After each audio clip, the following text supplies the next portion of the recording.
آپ 100 مرتبہ کرتے ہیں، 200 مرتبہ کرتے ہیں، ایک تسبیح کرتے ہیں، بعض اوقات لوگ لاکھ دفعہ آیت کریمہ بیٹھ کے کر رہے ہوتے ہیں. تو اب ہمیں تو نہیں پتا کہ اس لاکھ دفعہ سے اللہ تعالیٰ راضی ہوئے ہیں یا نہیں.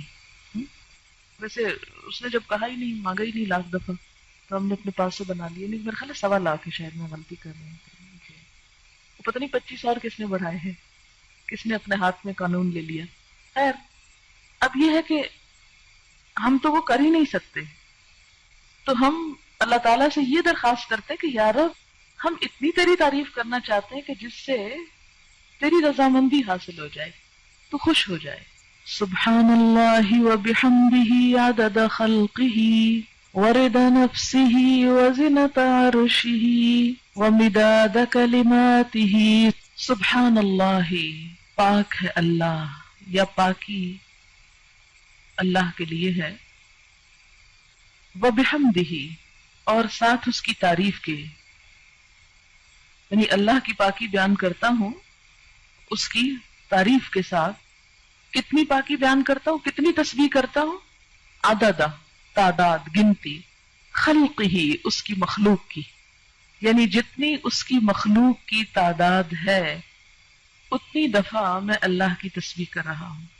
تو اب جب ہم تسبیح کرتے ہیں، جیسے تسبیح پڑھتے ہیں دانوں کے اوپر، تو ہم کہتے ہیں سبحان اللہ سبحان اللہ سبحان اللہ سبحان اللہ، یا انگلیوں کے اوپر پڑھ رہے ہیں آپ، تو ایک وقت میں آپ کتنی دفعہ پڑھ سکتے ہیں؟ مثلا 1 منٹ میں چند دفعہ ہی پڑھیں گے نا.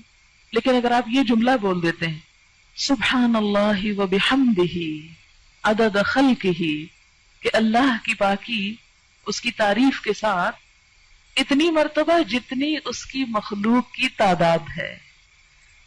اور اللہ تعالیٰ کی مخلوق کی تعداد کتنی ہے؟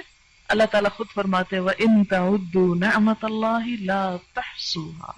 اگر تم اللہ کی نعمتوں کو گننے لگ جاؤ، تم ان کو گن نہیں سکتے، ان کا شمار نہیں کر سکتے. تو ہم تو گن ہی نہیں سکتے. اسی لیے کہتے ہیں نا کہ کما ينبغي لجلال وجهك، جیسی ہونی چاہیے، ہم تو کرنے کے قابل ہی نہیں ہیں، ہماری تو زبان اس اہل ہی نہیں ہے.